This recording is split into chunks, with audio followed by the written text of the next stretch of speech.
கங்கை கரையில் காலணிகளை தேய்க்கும் ஒரு கங்காதேவி பக்தர் இருக்கிறாங்க.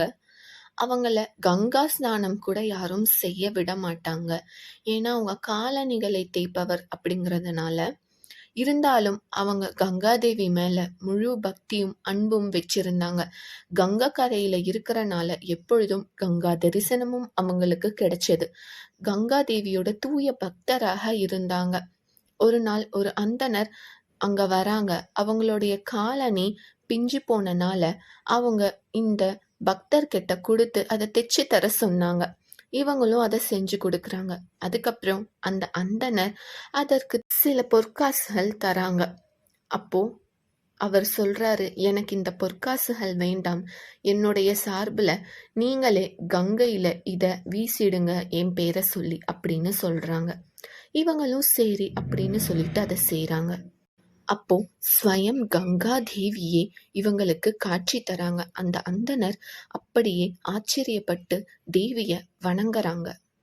அப்பொழுது கங்கா தேவி அவங்க கையில அணிந்திருந்த ரத்தனம் பதித்த ஒரு வளையல அந்த அந்தணர்கிட்ட குடுத்து, "இத அந்த காலணி தேய்க்கும் பக்தர்கிட்ட குடுத்துடுங்க" அப்படின்னு சொல்றாங்க. இவங்களும் அத எடுத்துட்டு வராங்க. அப்ப அவங்களுக்கு எதுக்காக அவங்க கிட்ட குடுக்கணும்? நம்ம வீட்டுக்கு எடுத்துட்டு போலான்னு எடுத்துட்டு போயிடுறாங்க. அப்புறம் மனைவி கிட்ட கொடுக்கும் பொழுது மனைவி, "இது இவ்வளவு அழகாக இருக்கிறதே, இன்னொரு வளையல் எங்கன்னு?" கேக்குறாங்க. அப்போ இவங்க நடந்த விஷயத்தெல்லாம் சொல்லிடுறாங்க. அப்போ அவங்க மனைவி சொல்றாங்க, "சரி, இத ராஜா கிட்ட குடுத்தா காசாவது கிடைக்கும். போங்க குடுங்க" அப்படின்னு சொல்றாங்க. சரின்னு அந்த அந்தணரும் அந்த வளையல எடுத்துட்டு போய் ராஜா கிட்ட குடுக்குறாங்க. ராஜாக்கும் அத பார்த்ததும் ரொம்ப சந்தோஷமா இருக்கு. நெறைய பொற்காசுகள்லாம் குடுத்து அனுப்புறாங்க. அந்த வளையல எடுத்துட்டு போய் ராணிக்கு பரிசாக தராங்க.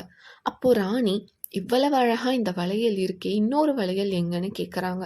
உடனே ராஜா யோசிக்கிறாங்க. அவங்க ஒண்ணு தான் குடுத்தாங்க அப்படின்னதும், "அப்போ இன்னொன்னு அவங்க கிட்ட தான் இருக்குது. அதையும் எனக்கு வாங்கிட்டு வாங்க" அப்படின்னு சொல்றாங்க. அதுக்கப்புறம் அந்த அந்தணரை அழைத்து, "இன்னொரு வளையல் தரணும். இல்லன்னா இது திருட்டு வளையல்னு அர்த்தம். அதனால கொண்டு வா. இல்லன்னா மரண தண்டனை தான் உனக்கு தருவேன்" அப்படின்னு அந்த ராஜா சொல்றாங்க. அதுக்கப்புறம் அந்தணருக்கு என்ன செய்யறதுன்னே தெரியல. அவங்க புலம்பிட்டே வராங்க. அப்புறம் சரி, இதற்கான தீர்வு அந்த காலணிகளை தேய்க்கும் பக்தர்கிட்ட தான் இருக்கும் அப்படின்னு சொல்லிட்டு அந்த பக்தர்கிட்ட வந்து நடந்த விஷயத்த எல்லாமே சொல்லிடுறாங்க. உடனே அந்த பக்தர், "நீங்க கவலைப்படாதீங்க, கங்கா மாதா உங்கள மன்னிச்சிடுவாங்க" அப்படின்னு சொல்றாங்க. அதுக்கப்புறம் அந்த பக்தர் கங்கா தேவிய மனசுல பிரார்த்தனை செய்றாங்க. செஞ்சுட்டு அவங்க பக்கத்திலேயே அழுக்கான தண்ணீர் இருக்கு.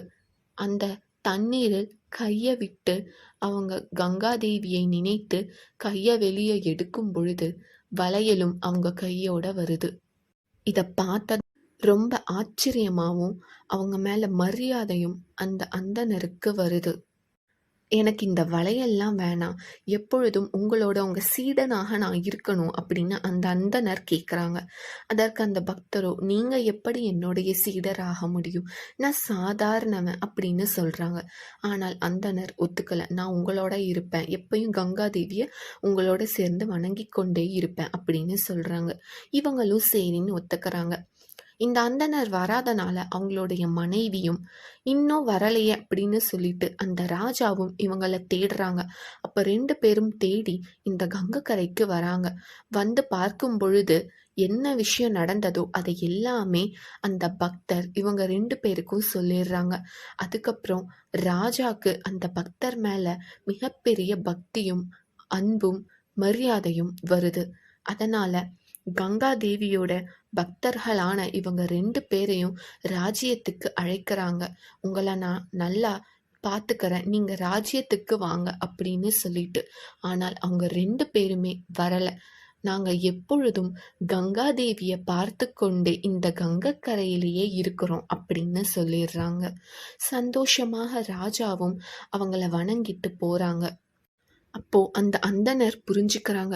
தூய பக்தருடைய வழியை பின்பற்றி நம்ம பக்தியை அடையலாம் அப்படிங்கிற விஷயத்த, அவங்களுடைய தவறையும் அவங்க உணர்ந்துட்டாங்க. நன்றி, வணக்கம்.